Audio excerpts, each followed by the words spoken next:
മലയാളത്തിന്റെ lady super star Manju വാര്യരുടെ രണ്ടാം വരവ് സിനിമാ ലോകവും ആരാധകരും ഇരുങ്കൈ നീട്ടിയാണ് സ്വീകരിച്ചത്. മഞ്ജുവിന്റെ സിനിമകളെപ്പോലെ തന്നെ സ്റ്റൈലും മേക്ക് ഓവറും ആരാധകർ ഏറെ ആകാംക്ഷയോടുകൂടിയാണ് നോക്കിക്കാണുന്നത്. ചെറിയൊരു ഇടവേളയ്ക്ക് ശേഷമാണ് മഞ്ജു മലയാളത്തിലേക്ക് വീണ്ടും എത്തുന്നത്. ആയിഷ, വെള്ളരിക്കാപട്ടണം എന്നീ സിനിമകൾക്ക് ശേഷം നടിയുടെ പുതിയ മലയാള ചിത്രങ്ങളൊന്നും റിലീസ് ചെയ്തിരുന്നില്ല. മലയാളത്തിൽ കുറെ കാലമായി മഞ്ജുവിന് സൂപ്പർ ഹിറ്റ് സിനിമകളില്ല എങ്കിലും വരാനിരിക്കുന്ന സിനിമകളിൽ പ്രേക്ഷകർക്ക് പ്രതീക്ഷയുണ്ട്. ഫൂട്ടേജാണ് നടിയുടെ പുതിയ ചിത്രം. ഓഗസ്റ്റ് 23-ന് സിനിമ റിലീസ് ചെയ്യും. പതിവും മഞ്ജു വാര്യർ ചിത്രങ്ങളിൽ നിന്ന് വ്യത്യസ്തമാണ് ഫൂട്ടേജ് എന്ന് ചിത്രത്തിന്റെ അണിയറ പ്രവർത്തകർ പറയുന്നു. എഡിറ്റർ സൈജു ശ്രീധർ ആദ്യമായി സംവിധാനം ചെയ്ത സിനിമയാണ് ഫൂട്ടേജ്. വിശാഖ് നായർ, ഗായത്രി അശോക് എന്നിവരാണ് ആ ചിത്രത്തിൽ മറ്റു പ്രധാന വേഷങ്ങൾ ചെയ്യുന്നത്.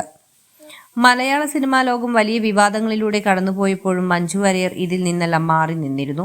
നടി എന്നതിനപ്പുറം ബഹുമാന്യസ്ഥാനം മഞ്ജുവിന് ജനം നൽകുന്നുണ്ട്. എന്നാൽ അമിതമായ ഡിപ്ലോമസി നല്ലതല്ലെന്ന് മഞ്ജുവിനെ കുറിച്ച് വിമർശകർ പറയാറുണ്ട്.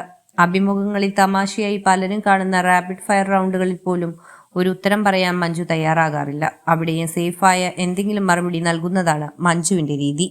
തമിഴകത്ത് മഞ്ജു വാര്യർക്ക് തിരക്കേറുകയാണ്. മിസ്റ്റർ എക്സ്, വിടുതലൈ 2, വേട്ടയൻ എന്നിവയാണ് മഞ്ജു വാര്യരുടെ റിലീസ് ചെയ്യാനുള്ള തമിഴ് സിനിമകൾ. സൂപ്പർ താരങ്ങൾ അണിനിരക്കുന്ന ഈ ചിത്രങ്ങളിൽ മഞ്ജുവിന് സുപ്രധാന വേഷമാണെന്നാണ് വിവരം.